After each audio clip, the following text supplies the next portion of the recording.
I am going to add about 2 tablespoons of cooking oil. And then obviously turn up the heat. Now it's really important you do try and heat up the oil before you add any of the dry spices.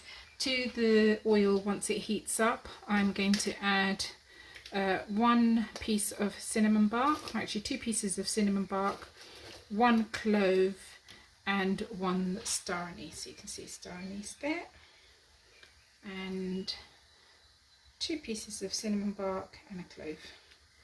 Okay, so that's all there. I can see that my oil's warm, so I'm going to add those dry spices. And you'll be able to see them just sizzling away in the pot. There. Once I've done that, I'm going to add a pinch of jeera or cumin seeds, jeera. Okay, and that's ready to pop. And then I'm going to go ahead and add 1 chopped onion as soon as the cumin seeds have all started to pop, which they have, as you can see. And in what we call a vagar or a tadka, or the tempering, my mum always used to say there must be a chum.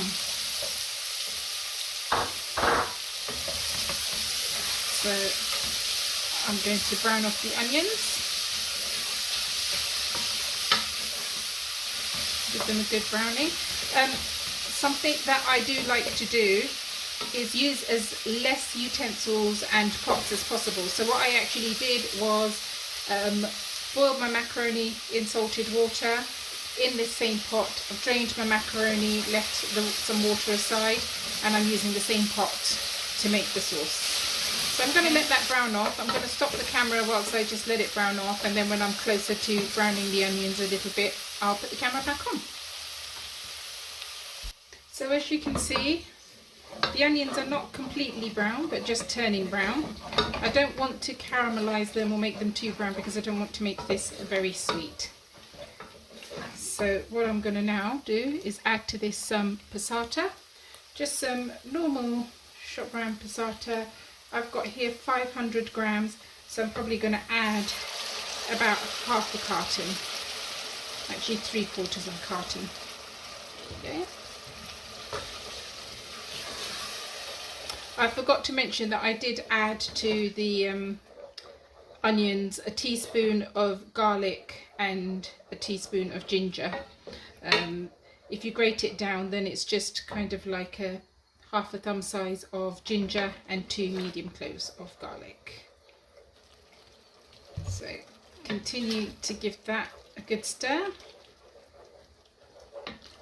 and then we're ready to add our spices. So I'm going to start with salt. So I'm going to add about a teaspoon of salt.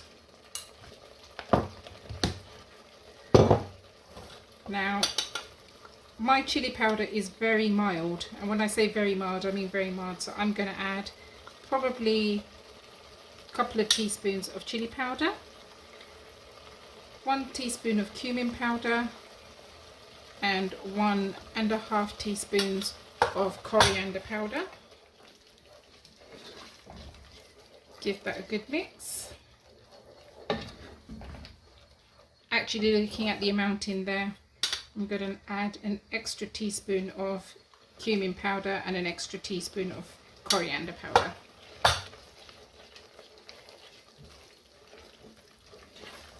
Give that a good stir. And then I'm going to add, I've got some homemade garam masala, but you can use shop bought if you want.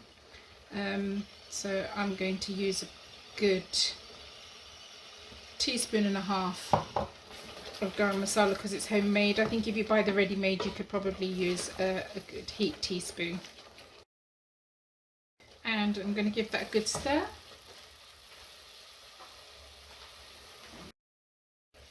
So I think it needs a bit more passata.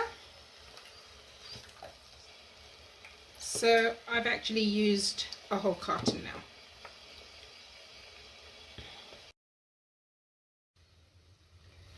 So as you can see, I've let the spices cook out quite a bit. You can see the colour and the consistency there. So what we do to this now is we add the white sauce. Now you can make homemade white sauce, or you can just buy a jar of, you know, macaroni sauce, white sauce, lasagna sauce, whatever you like to call it. I'm going to cheat today and I'm going to use a jar. Okay, any brand will do. And I'm just going to pour the white sauce into the red sauce. I'm going to add a little bit of water to that.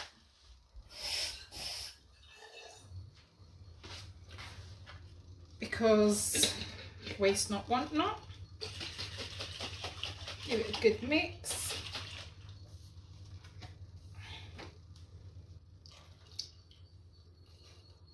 There you go.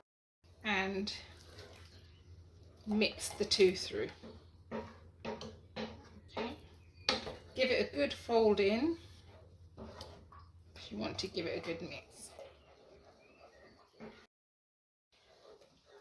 So not your traditional mac and cheese, but now at this stage, for those people who like their food really spicy, I would add chopped green chilies as well. So which I will be doing for Taryn because he loves his chili. I just like it medium spiced.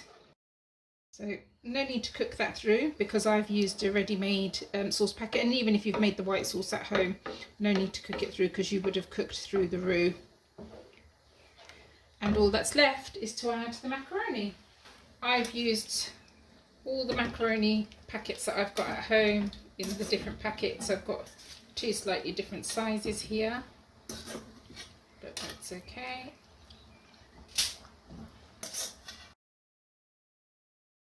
Turn the heat down, and all I'm going to do is fold the sauce through. And I had saved some water from the macaroni, and all I've done with that water is poured it into the passata, just to use up the inside of the passata a little bit. And because I'm using fresh coriander, I will stir through the fresh coriander. That's about a quarter of a bunch, but you know, it's according to your taste. You can add more or less if you like.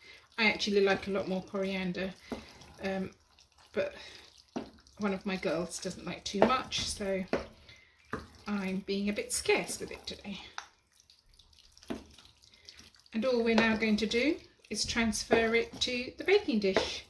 So again, I'm going to switch the video off just to make space for the baking dish, switch the gas off and show you what's next. Okay, so as you can see, it's all mixed through.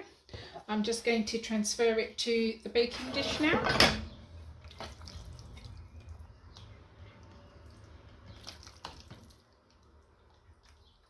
And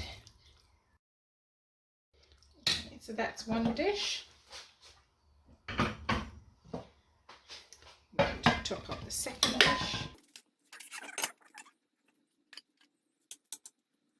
I'm just going to go back to using my wooden spoon because I don't like the sound of a saucepan scraping against a spoon. But I'm just going to try and take every little bit of sauce that I've got left. Okay. Now for Taryn, so as you can see, I am going to stir in the green chilies for him because he loves his chili. That's probably about 6 green chilies in there, finely chopped.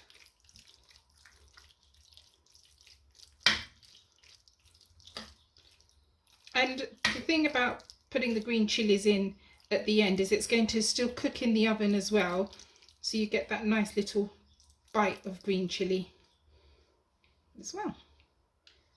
And then all we do is top it with cheese. Tara doesn't like too much cheese, whereas I like loads, so I'm going to be a little bit sparing with his cheese.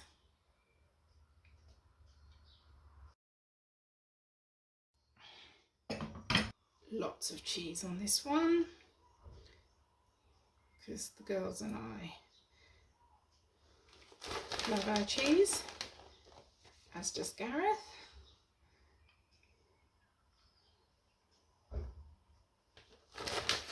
And I like to make sure that I've got cheese into every little nook and cranny of the dish, because otherwise you get little dry pasta bits, which I don't like. So that's it. Because of lockdown, I haven't been able to get any green peppers, otherwise you could just put some green peppers on top of this. But I'm just going to put in a bit more cheese for Taryn, just because I can see some dry bits of, not dry, but I can see some bits of macaroni, and I don't want him to get dry bits of pasta in his mouth once it's baked. There we go. What I tend to do is grate up cheese and leave it in a bag in the fridge, because it just saves space. There you go. Sprinkle just some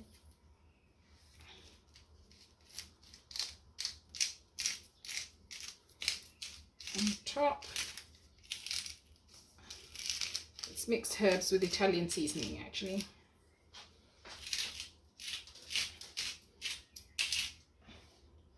That's it, and then I will bake this in the oven at 180 for about 30 minutes, and I'll show you when it's done.